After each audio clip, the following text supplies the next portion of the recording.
Yeah. Analytics off the chain, other channels not the same.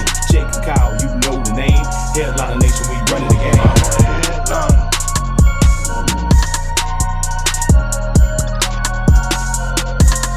I'm a headliner. What is going on, Headliner Nation? Jake, Fantasy Headliners. Hopefully everybody's doing well out there today. Got a great show here coming up. Bringing in the doc here in just a couple minutes. Talking some injury recaps heading in to the weekend. You guys got a lot of questions, and so do I, about some players. He's going to cover some of the most up-to-date updates that we have for a few of your key players on your roster. Then we're going to transition into show us your teams, because we did this in the offseason. People loved it, and now we're going to be doing it every single week this year. If you don't know what that is, you submit us a handwritten lineup on Twitter. You have to include your team name, has to be handwritten, and has to use the hashtag HeadlinerNation on Twitter. We'll look through all of them. We're going to pick 8 or 10 or so a week, help you set your lineups, and probably make fun of your handwriting in the process. Have a lot of fun with that. Plus, also opening up the mailbag, dipping in the mailbag this year. I asked for some submissions, and I will every single week on both YouTube and on Twitter. We got a few questions. We're going to go through those questions with you as well. Going to be a great show. Before we get into it, before I bring in the doc, 2 things. 1, there's timestamps down below in case you're looking for those.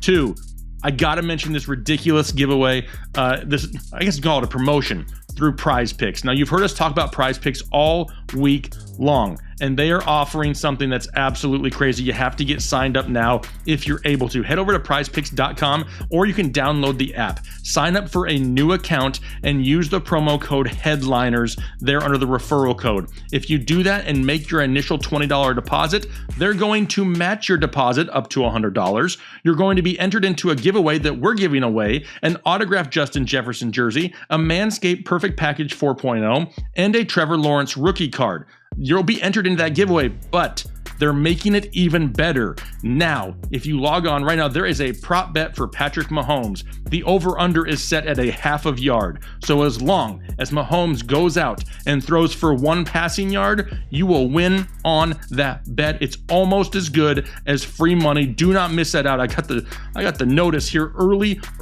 in the morning to make sure we start pushing this quick. We want to get some people in the door trying Prize Picks. It's a lot of fun, and we're going to be using them all season long. Do not miss out on that free money, but now is the time.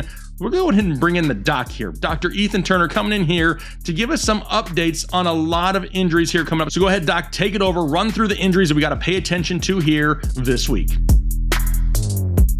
Let me hit you first with Austin Ekeler. He's been the talk of the town this offseason. Last year, kind of disappointing. He had a hamstring strain, and this year, we're starting out not so great on the good foot here. So he's missed practice on Wednesday with another hamstring strain. So he is questionable for week 1. This is one of those situations that you got to monitor it all the way up until game time, because you just don't know with these hamstrings. If he tweaked it, it's not really 100% sure if this is a new injury or if this is a re-aggravation from last year. I mean, it is a new injury because he's had the time to heal, but it is not good to see soft tissue injuries already popping up for Austin Ekeler.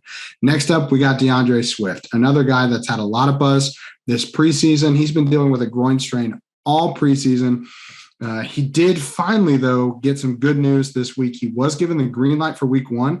It's a really risky play, though. I am not starting DeAndre Swift if I have better options, healthier options on my bench, because I just don't trust that they're going to use him 100%. And even though he's ready to play, I have a hard time putting a guy that has had no preseason work in week 1. It just seems like a way to just tank your first week of the fantasy season. On to another running back here. We got Saquon Barkley coming back from an ACL tear. It does look like he is trending towards playing in week 1. We'd love to see that. He is not expected to have the full workload to start the season, so you just have to keep that in the back of your mind. Saquon Barkley is probably not going to blow it up. He's probably a little bit more touchdown dependent than he normally would. He's still going to catch some passes out of the backfield, but he might not get full bell cow carries to start the year. But don't freak out. Adrian Peterson, when he came back from his ACL tear, did not break 100 yards on the ground until week 7. So Saquon Barkley can start the season slow and still be a league winner this season. Next, we got a few wide receivers to talk about. A.J. Brown, he had double off-season knee surgeries. So he had knee surgeries on both sides. Cleanup, it was supposed to be a very easy procedure, but he was eased into practice all preseason. He didn't even practice on Wednesday, but he did manage to get a session in on Thursday. So he should play this week. A.J. Brown, again, coming off those knee surgeries, is he going to be at 100%? We don't really know. They've really babied him this preseason, so we don't really have any preseason to go off of as far as his health. He's a little bit of a question mark, but he should play. Next up, we got Kenny Golladay. He's been limited with a hamstring strain all offseason. He is expected to play. For me, though, Kenny Golladay is a total avoid coming off of this hamstring strain. He's facing an upgraded Denver defense that includes a top 10 pick at corner in Patrick Surtain and former Bears starting cornerback Kyle Fuller. Those are new additions. This is not last year's Broncos team. The secondary is better. They're getting Von Miller back. This is a team that you do not want to mess with, at least to start the season. I think Patrick Surtain is going to eat up Kenny Golladay if Kenny Golladay even plays a full set of snaps, which is no guarantee coming off of that hamstring strain. Next one, we got just a couple more updates. Michael Thomas, if he is on your team, just know he was placed on the PUP list. He will miss the first 6 weeks of the season. So you're going to have to place him in your IR. You can kind of roughly pencil him in for week 7 return. That's on his normal timeline. But this situation is cloudy at best. I don't trust Michael Thomas to start the year. Obviously, he's not going to play at all. But when he comes back, nobody really knows. So we're not going to update him every single week because we know he's not coming back until at least week 7. But I wanted to touch on him here in this video just so nobody's hitting me up in the comments. What about Michael Thomas? What about Michael Thomas? Yep. Hey, he's on the pup. We'll get to him when he is possibly going to play, but that's not happening until week 7. One guy that is going to come back from injury and play is Odell Beckham Jr. He's coming off an ACL tear last November. He is expected to play after increasing his reps in practice each day this week. That's a good sign. Normally, I did not really expect him to be back for week 1, but it does look like he's trending towards playing. How much will they play him? What's the split look like? I'm still probably favoring Jarvis Landry to start the year over OBJ, but OBJ is ready to play, and that's a good sign for him season long. He's still a very risky option, just given his injury history. We got one tight end to talk about here, and that's Evan Ingram. He's dealing with a calf strain early in the week. He has not practiced at all. He is trending towards probably missing week 1. So if you have an Evan Ingram, if you're trusting him to start, you should be looking for a backup now. Do not wait. Because there is a good chance that Evan Ingram is not ready from coming back from this calf strain, because this was an injury that happened this week. So if he does manage to play, I do not trust him in any fantasy matchups, because this is just a guy that, his history is preceding him. When he's hurt, he does not play well. And I expect that to continue this week, even if he does try to play through this. So those are all the major injuries, Jake, starting for this week. I'm sure, sadly, we will have to come back next week with new names, new players.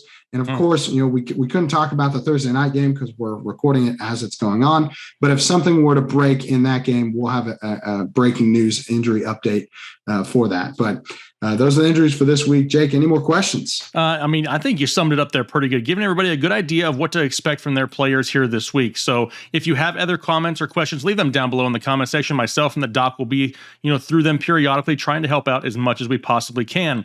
But Ethan, I think it's time that we help some people set their lineups. I think it's time for show us your teams. Ethan, show me your team. I know you thought it was going to be something else, but I think it's time that we go through this. So let's go ahead and pull the first one up here on the screen. We're going to talk about Stevens Pinheiro. I think is how his name is spelled. He's at Pinheiro Stevens on Twitter. Now, his team name is Justin Kelsey. I get it. It's okay. It's a nice plan where at least he has Travis Kelce. His handwriting is actually not too bad. Very legible. As far as his bench, do I think he should make any changes? Not really. He's got Chris Godwin in, so he benefited from that early touchdown there in the game that we just saw here not that long ago. Russell Gage, Matt Ryan, Cole Kmet. I don't think that there's anybody on the bench personally that I would make a change. I think he's got it set pretty well. Yeah, just given the players that he's got, there's not really anybody that I would trade in for anybody's that he has already starting. So I'm going to lock that in and then just enjoy football. And what do you think about the handwriting? You like the handwriting? The handwriting is solid. Really didn't have any complaints about this one, sadly. Everyone knows that I love to make fun of people's handwritings, but Team name could use a little bit of work. That's probably just a work in progress name. I'm sure that's not his final team name, especially if he's watching this. But this is a pretty solid squad. Leonard Fournette is good to have on your bench this year, just because I think he is going to have some upside, especially when Tom Brady and the Bucs are going to be leading in a lot of games. So having Leonard Fournette, that guy that's just going to grind it down, I could see him even starting over Miles Sanders certain weeks. Oh, wow. I like that. That's spicy. All right, perfect. So let's go ahead. Let's move on from Stevens. And remember, if you want to submit these, you got to go through Twitter. I'll be putting out a post every single week asking for submissions. That's where you leave these pictures. So next up, perfect. His name is Please Rate My Team at Please Rate My Team on Twitter. Overall, the first thing that stands out for me, not bad handwriting. Got some bold arrows down here in the bottom right corner, but he calls himself the trade god. And you look at the list of trades he's made. Dude isn't even finished with week 1 out here, and he's got a laundry list of trade. What do you think about that many trades this early, Ethan? I think that from a just pure, you want players like this in your league. I think they keep it more fun. Some of these trades though are outrageous. Crazy. Like he is abusing people. I mean, it's an 8-team league, full PPR. So he does have a pretty stacked lineup, but we would expect most players on, in this type of format to have pretty stacked lineups on paper. But this guy is he's really pushing it in terms of just total talent on his team. He's got Pat Mahomes, Dalvin Cook, Aaron Jones, Devontae Adams, and Calvin Ridley, Darren Waller, Allen Robinson at his flex. I'd probably, if it was me, I'd be flexing Jonathan Taylor. That's just how I like to do things. I like to flex the running backs when I can. I just think they give you more overall upside because they give you on the ground and receiving. And we don't really know with the Bears who is the starting quarterback. If it's Andy Dalton, you're just limiting your upside a little bit with Allen Robinson. But overall, the squad is amazing. I would expect so in an 8-team league. I do feel bad for him though. He picked up Gus Edwards. Sorry, dog. That's a rough one. Need him, but it doesn't look like he's on his team anymore. So maybe with one of his 15 trades, something has happened. But most of these trades, he kind of stole players like Christian Kirk for. I'm assuming that's Keenan Allen. Yeah, I'm just gonna go ahead and say it. I'm gonna be the bad guy, Ethan. So you got to share enough bad news. Okay, I'll save you from this one. This guy plays fantasy football with a bunch of idiots. Probably. And that's about me saying it as nice as I possibly can. This is borderline. Is it fun at this point? Because you traded Christian Kirk for Keenan Allen. You traded the Miami defense for McLaurin. Who are you playing with? I don't even.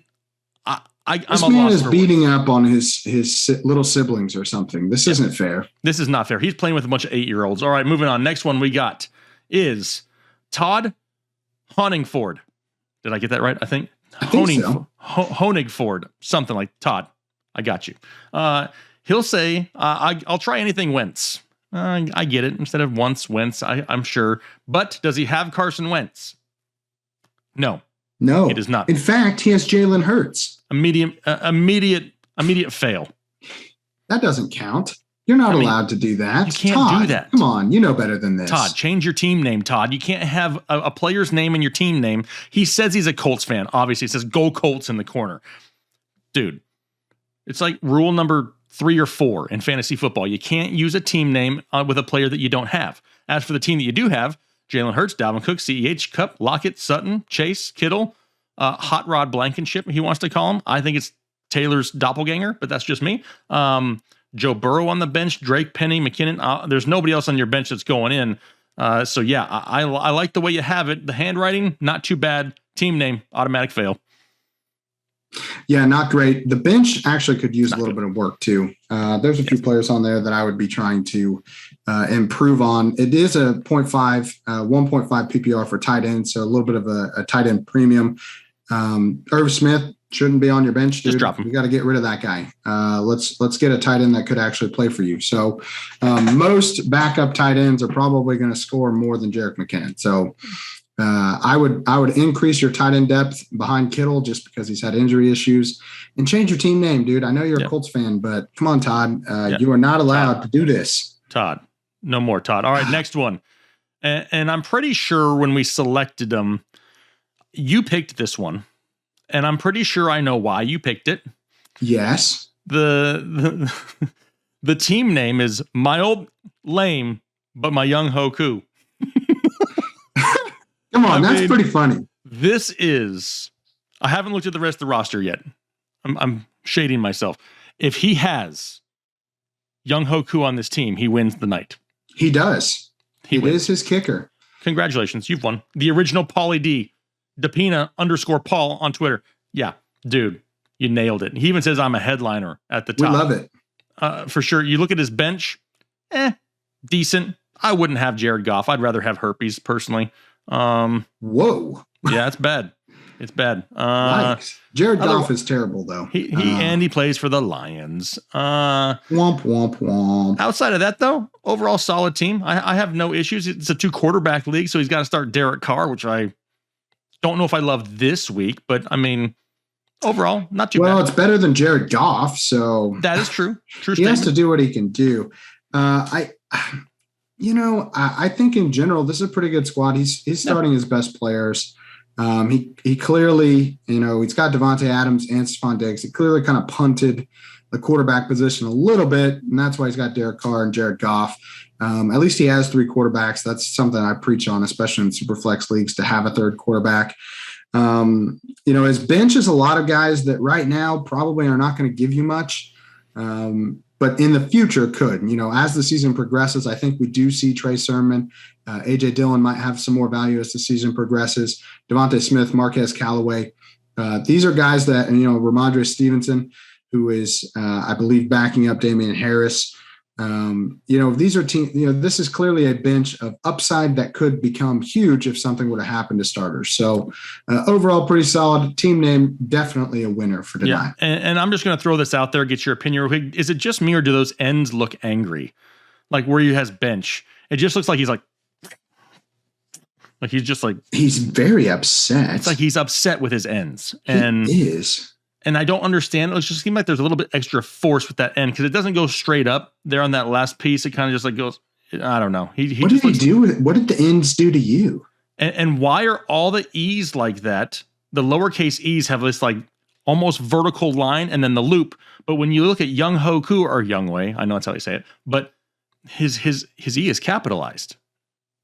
I mean, that's putting some respect on a man's name when you're making the last letter of his name capitalized. Dude deserves. That's weird because he obviously does small E's. Yeah, so I'm just throwing it out there. Something I see. That's what I'm looking at. All right, next one. Smalley 91, and this one's going to be hard to read. I apologize, but Ethan insulted the guy on Twitter, so I kind of got to use his name here because Ethan started insulting his heritage, and I didn't insult his heritage. I just didn't realize that I Googled it, and I'm an idiot. Okay, so you didn't realize the difference but between I'm an idiot. Okay, Sweden and Switzerland. I'm really sorry. I thought that it was I even put Swiss, and then I changed it to Swedish, and I screwed it up. Here's the thing. Smalley is from Sweden. Sweden. I like how you put the V in there. Perfect. Smalley's from Sweden. Smalley's from Sweden. So he's probably going to hate this segment too. He's totally giving you the finger right now. He definitely is. Smalley, hit me up in the comments if you hated the way I said that. I love how much detail he put into this. His starting squad is pretty good. He's got Kyler, Dalvin Cook, Antonio Gibson, Woods, Claypool, Henderson. He is a Steelers fan. Go Steelers. His bench is solid too. I like Laviska Shenault coming off the bench. I think he's got some really high upside, which he put here. High upside could be a steal. He's even giving us a little bit of like why. It's like a dissertation up in here. It is. He really put a lot of work in it. He's got some handcuffs. They're not his handcuffs, which except for he does have Madison to handcuff Cook. I guess I'm okay with that. But I like that he has Tony Pollard. Somebody else has Zeke. You're backing him up. I love the strategy. I think the team's pretty good. I would not replace anybody in the starting lineup with his bench. I do want to make his note, which is really adorable. You did a great job. I found me really good prepared for the draft. Thanks a lot. Best wishes from Switzerland. So maybe is he not from Sweden? Is Sweden Switzerland? Dude, how offended can I make Smalley today? How much can you piss this guy? I appreciate the note, the detail, next level detail, legible detail. One thing I'll critique is when I'm going to have a picture of something I'm doing, putting on the internet, I'm going to make sure that if I have to cross something out, I'm just rewriting that entire damn thing. Like I don't have no cross outs. I see you over there Googling Sweden and Switzerland in your eyeballs. But I did. And I don't understand. Okay, here's the difference. I Googled this. Sweden, the difference between Sweden and Switzerland is that Sweden is a Swedish country, whereas Switzerland is a Swiss country. So I'm sorry, Smalley, I've offended you. Geography is not my thing, dude. I'm really sorry. Perfect. All right. Well, Smalley, hopefully you're not leaving after this. All right, next one. Andrew at AK Pugley. Okay, on Twitter. He decided to go for the old school third grade block letters. Now, I love it.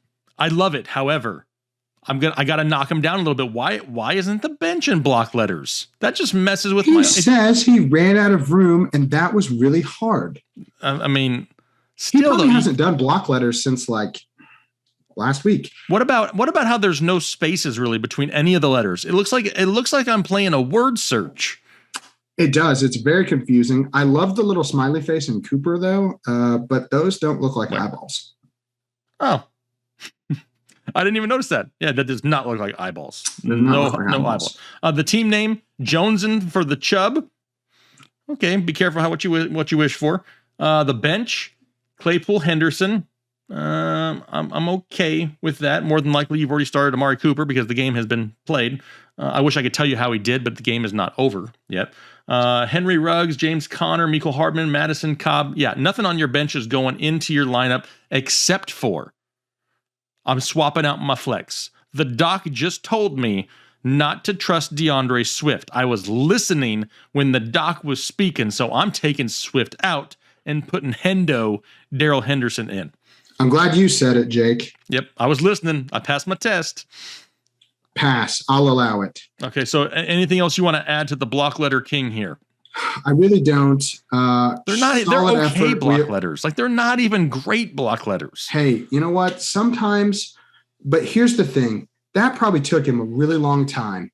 And, we got so many submissions, Jake. Shout out to Headliner Nation. Dude, we got like hundreds.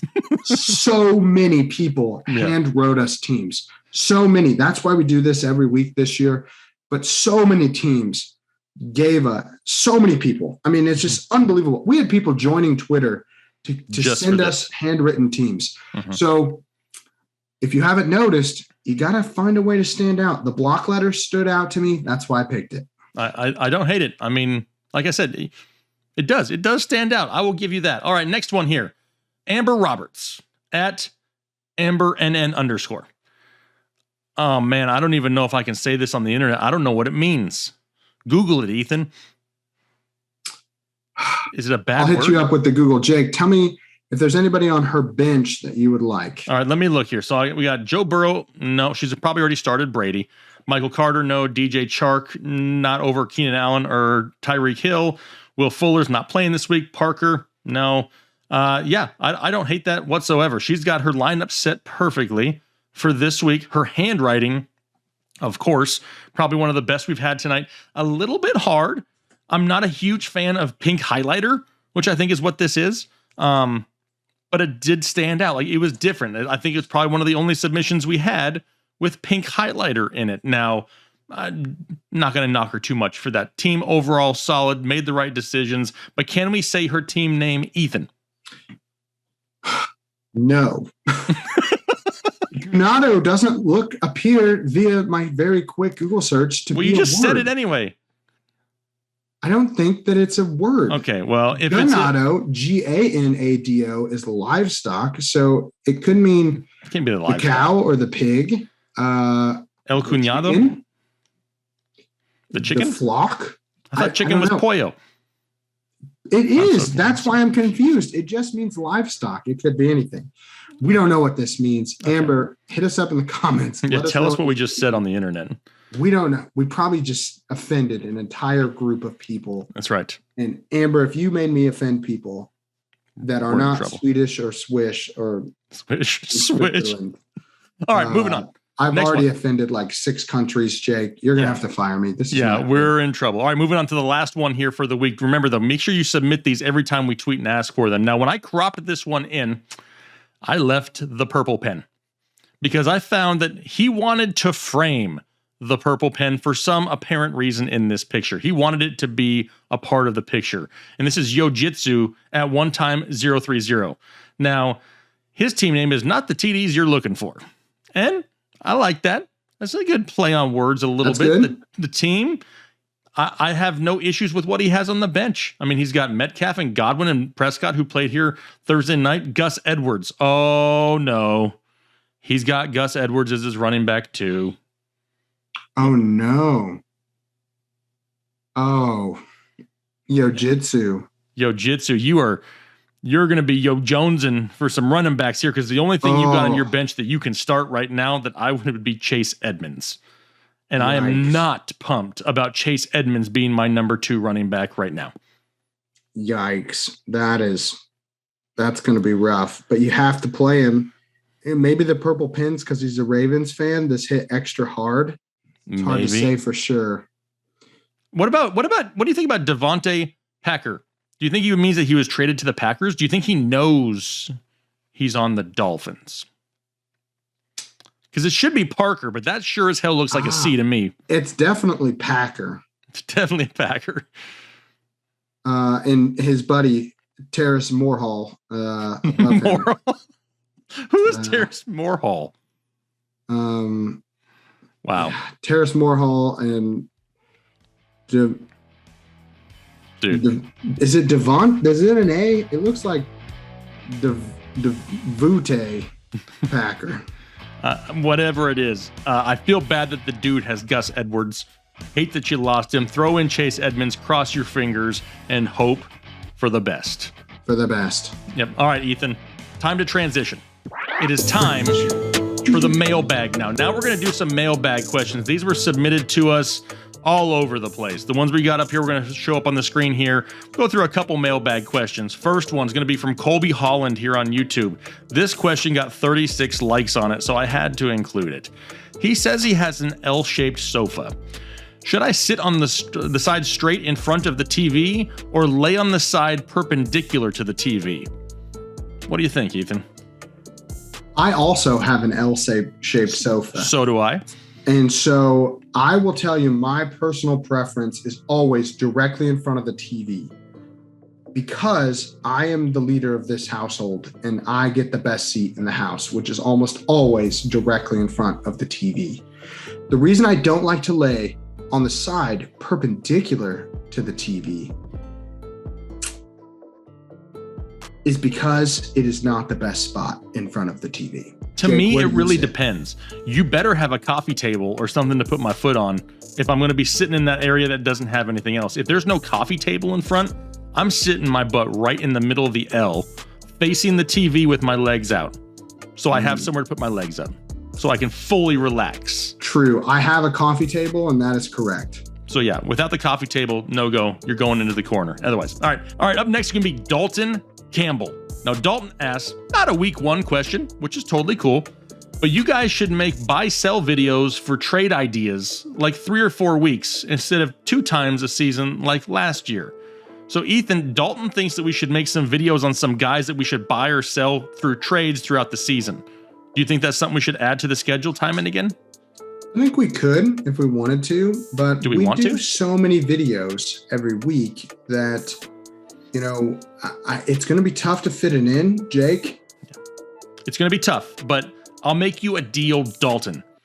If I can fit it in, I will fit it in. Oh. And you can take those words how you may. All right, anyway, I'm moving on. afraid. Tristan Cox. How should I value Nick Chubb in a full PPR league? Oh, I love this question. Oh, baby. With Kareem Hunt taking most of the receiving work, could someone like Aaron Jones or Antonio Gibson be a better option? First off, I am not a believer in the, oh, well, he doesn't catch passes argument for Nick Chubb. To me, that makes no sense. Why? We're always looking for guys who get the most yardage, the most touchdowns, the most receptions, the most care. We're always looking for those guys. Nick Chubb gets so much work on the ground, it makes up for the lack of pass catching. This guy still finished ahead of Kareem Hunt last year in half PPR scoring and missed a quarter of the season, finished top 10 in full PPR scoring in points per game. The guy can coexist. It's like Derrick Henry. He can be just fine. As for Antonio Gibson or Aaron Jones, I love both those guys. I like Aaron Jones a lot this year. Antonio Gibson inside my top 10 as well. I think they all have that potential, but I'm not writing off Nick Chubb because he doesn't catch 70 passes a year. I completely agree with everything you said. I do think that, I like Aaron Jones. I like Antonio Gibson. I don't think these guys are all kind of in the same tier for me. Whoever you want to root for the most is the guy I would go for. We obviously are big Chubb fans. Chubb life. Yeah, big Chubb. Big Chubb. Antonio Gibson, we're hoping he becomes an elite pass catcher, but he's got issues in his backfield as far as who's catching passes too. So is that really a better option? I wouldn't say so, at least not right now. Aaron Jones, I have him ranked above Nick Chubb. I'll be honest. Full PPR. I'll be honest. I have Aaron Jones above Nick Chubb, but I don't think either one of those guys is a bad choice, just given how valuable they are to your fantasy team as a whole. It's really a problem when people are catching passes in your backfield. Anyway, next one. Gromy Green Thumb. Local pizza or chain pizza? Now, I grew up more chain pizza. I was like a Domino's, Pizza Hut type of guy. But as I've gotten older, I've realized how bad that was. And now it's all about that local pizza, that deliciously greasy, amazing local pizza. What do you think? I think pizza is pizza. No. And you should love all pizzas similarly, but you should love local pizza the most because we need to support local restaurants in this time of need. Yes. Shout out your local pizza place right now, Ethan. What is it? Joe's Pizza in Shelbyville. Amazing Italian restaurant. Their pizza has sweet, like sugary sauce. Oh my gosh. If you're ever in Shelbyville, go get you some Joe's Pizza. Yeah, I'm going with Chow's Pizza. Chow's Pizza, Whitsett, North Carolina. Delicious. Moving on. Meyer Himmelson. Do you think it is feasible to start Trey Sermon in a PPR as a flex? Personally, I would rather not to start the season. I want to see how they utilize this backfield first before I just go thinking the guy's going to get a bunch of touches. Raheem Mostert's still probably going to be, the lead guy in that backfield. And Shanahan's not a guy to really commit to one guy. They're going to split it, and I'm afraid they could eat into each other's ceiling. So I'm going to hold off on Trey Sermon until I can see him in action. Yeah, I agree. I think that Raheem Mostert, if he's healthy, is going to start as, kind of the go-to running back, as he has done in the past. And Raheem Mostert has been a very effective running back. I think they're going to give him first crack. I think Trey Sermon is more valuable as the season goes on. I just don't think I'm flexing Trey Sermon to start unless I really don't have any other options. I just don't know how this backfield's going to shake out. Exactly. And next up, Seth Liepert. Should I bench Allen Robinson because he's facing the Rams? I have Michael Pittman, Jacoby Myers, and Deebo Samuel as bench options. Now, I get it.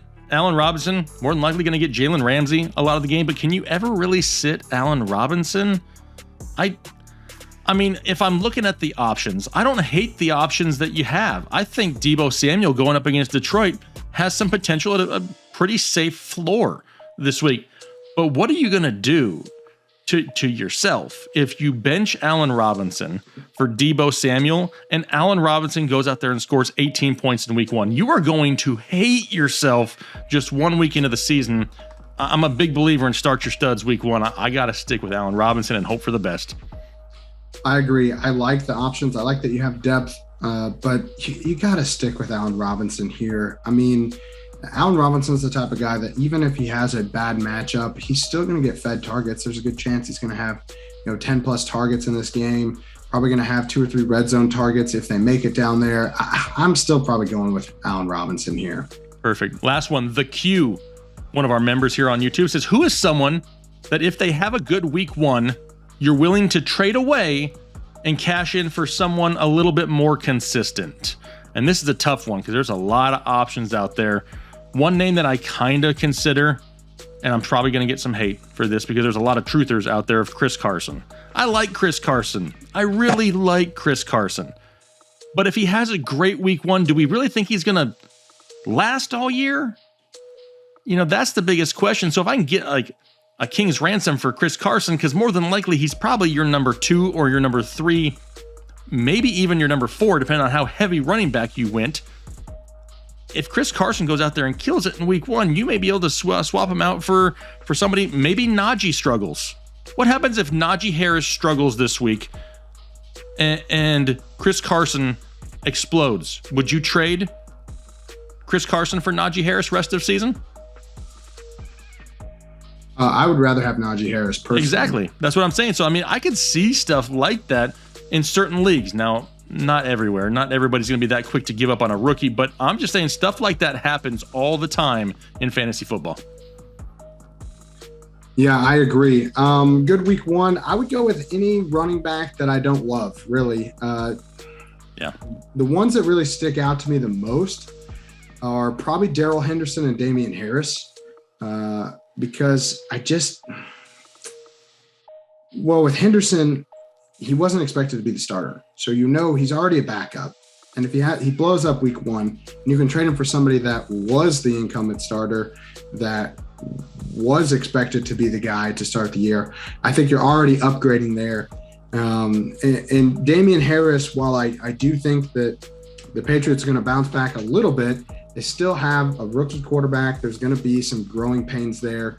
And if you can, upgrade, I'm a big believer in just trying to trade guys that blow up week 1 anyway, because if you've already, hit them on their ceiling. So right. If you hit them on their ceiling and then you trade them at their ceiling, you're probably going to have a better season overall. It's pretty rare, unless you're talking about elite guys like a Christian McCaffrey, where a guy peaks in week 1 and you're still like, yep, give me that guy for the rest of the year. Yep, exactly. 100% agree. All right, the first week in the books. We recapped some injuries. We looked at some of your teams. We answered some mailbag questions. Just a reminder, if you want to be involved in these shows, you have that opportunity. Head over to Twitter. Every single week at the start of the week, I'm going to put a tweet out where I'm asking for submissions, for mailbags, for show us your teams. We need those handwritten lineups. There'll be some rules you need to follow. Plus, I'll put it on the YouTube community tab as well, so we can have a lot of fun doing this all season long. Hoping for some better news next week for injuries. Hopefully we don't have anything major. I would love the doc to be able to come in and be like, I got nothing. Because then all of a sudden we are all happy here in fantasy football world. But hopefully you guys had a great week this week. Looking forward to some football this week. And make sure you check out our live show, 9 p.m. Eastern time, every Saturday evening. If we get any more updates, that's where we'll be sharing them with you as well. So check that out. But for now, hopefully you guys have a great rest of your day, a great week, and we'll talk to you later.